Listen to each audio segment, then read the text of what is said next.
لا إله إلا الله لا إله إلا الله.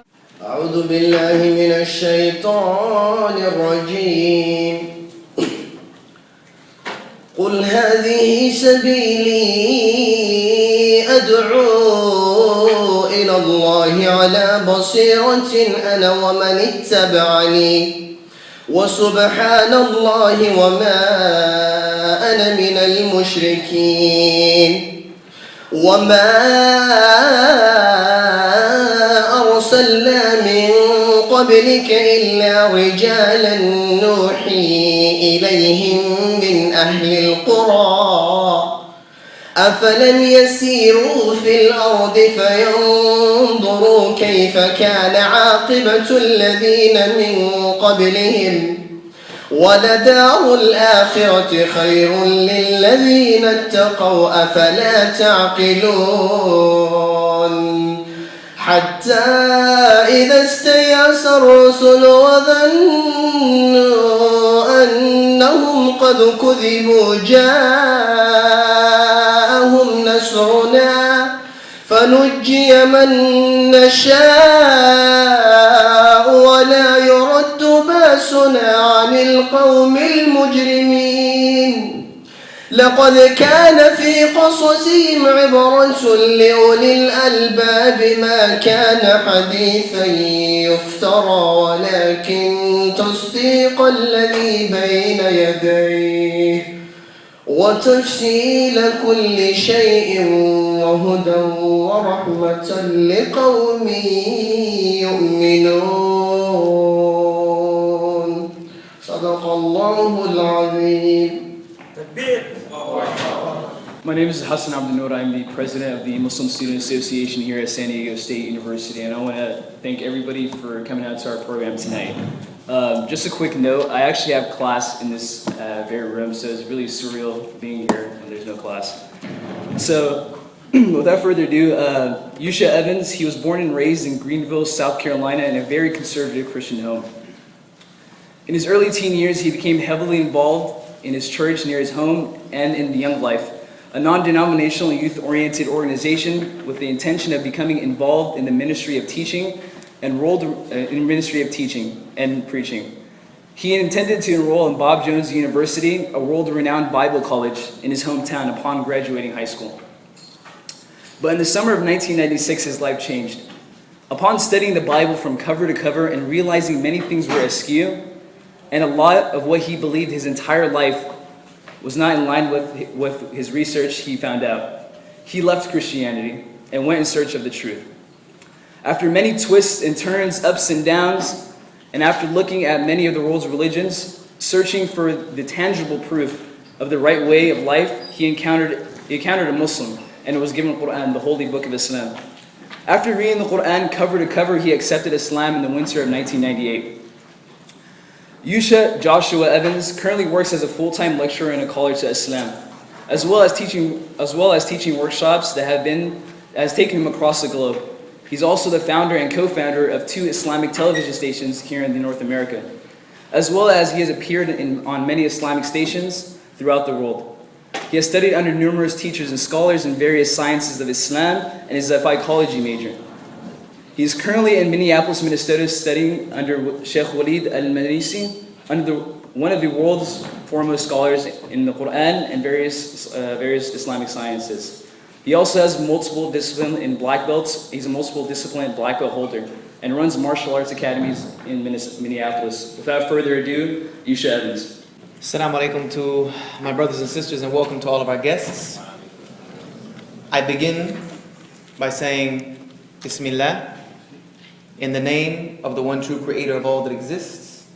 Walhamdulillah, and all praise belongs to him and him alone. Wassalatu wassalam ala rasulillah, and may the peace and blessings of the creator be upon his noble messenger Muhammad wa ala alihi wa sahbihi ajma'in, and his family and his companions, all of them. وَمَنْ تَبِعِهِمْ بِإِحْسَانِ إِلَى يَوْمِ الدِّينِ, and those who follow them in righteousness until the day of judgment. وَأَشْهَدُ أَنْ لَا إِلَهَ إِلَّا اللَّهِ, and I bear witness that nothing has the right to be given worship except the one true creator of all that exists. وَحْدَهُ لَا شَرِيكَ لَهُ. And he is alone and has no partner. وَأَشْهَدُ أَنَّ مُحَمَّدًا عَبْدُهُ وَرَسُولُهُ. And I bear witness that Muhammad is indeed the slave and messenger of the one true creator. You know, whenever I give a lecture on this specific topic, it's difficult for me to do. And simple at the same time. It's difficult because it's almost impractical and impossible for me to contextualize or even formulate an idea for you about Muhammad, peace be upon him, in the time frame that I have been given. It's impossible. And to speak about Muhammad, peace be upon him, goes to the very core of who I now am as a human being, as a Muslim, as a father, as a husband, as a son, as a friend. But it is easy, being that there is not one human individual I know better than him. Not my father, my mother, my brother, my sister, or even my own self. Because if it were not for this man Muhammad, peace be upon him, I wouldn't be here. And I wouldn't be the person who I am today. So it's a very ominous and conspicuous task for me to try to accomplish. And I will not do it justice. But what I will try to do with the time frame that I have been given is tell you in the most simple manner that I can, without trying to be academic. You get enough of that in school as it is. Without trying to be philosophical, without trying to be anything other than a person simply conveying to you a story of another human being. That's it. From the most reliable and authentic sources that exist on the planet, beyond known sciences. The stories that I'm going to tell you today are stories that are beyond veracity, and beyond scrutiny. And anyone who thinks any different, then upon them is the burden to go and research and bring the proof. It's very simple.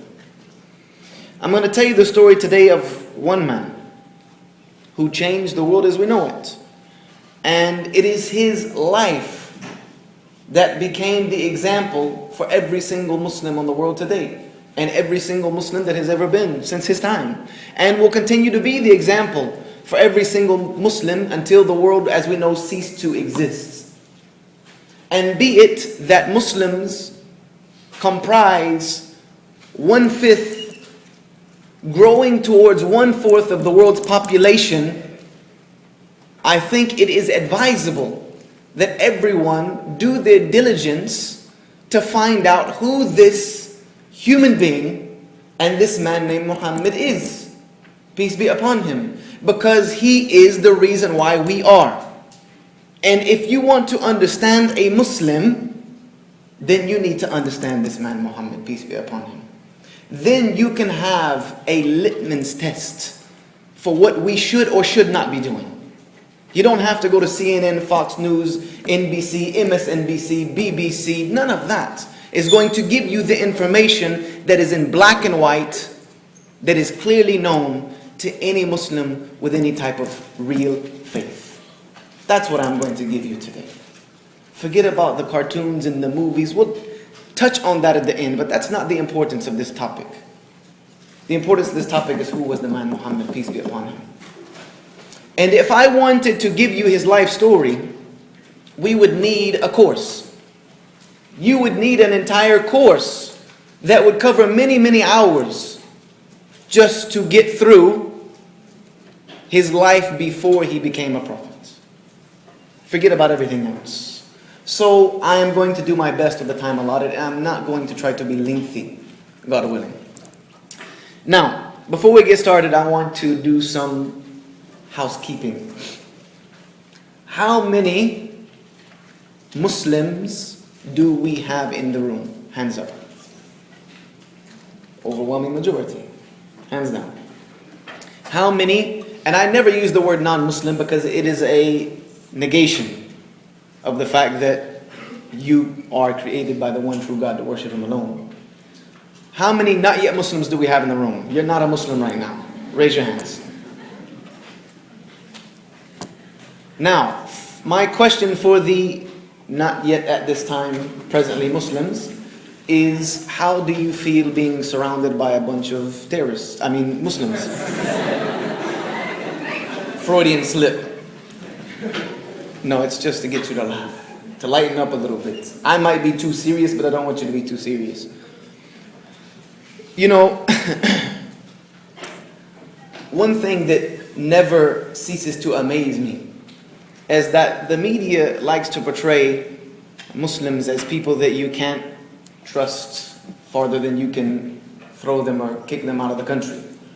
But yet, every time I go and I see Muslims and non-Muslims gathering together, I see smiles, I see people interacting, I see cordiality, I see hospitality, I see basic human interaction, which does prove that we Muslims are real human beings.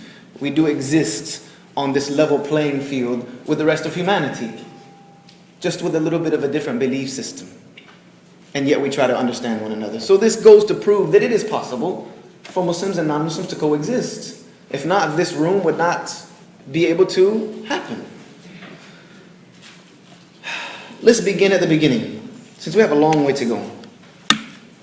The Prophet Muhammad, peace be upon him, was born a very, very, very long time ago. And I am interactive, so I'm going to question. I'm going to ask questions.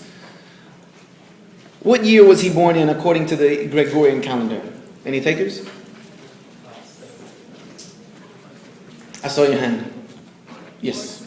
I believe he was born in 570. 570? Correct? As far as we know. As far as we know, that is correct. He grew up in Arabia, which at that time was just known as the Arabian Peninsula. The Jaziratul Arab. The Arabian Peninsula. Peninsula of Arabia. And the people of Arabia have a very, very long history dating back to one of the sons of Abraham, Ishmael. Been there for a very long time. And the Prophet Muhammad, peace be upon him, was born to a very noble tribe known as Quraysh. Known as Quraysh, one of the noblest tribes of Arabia. His mother was named Amina, and his father was named Abdullah. His father, Abdullah, passed away before he was born, correct? His mother passed away at the age of 6, 7, give or take. At the age of 6 or 7, he was orphaned. And he came into the caretaking of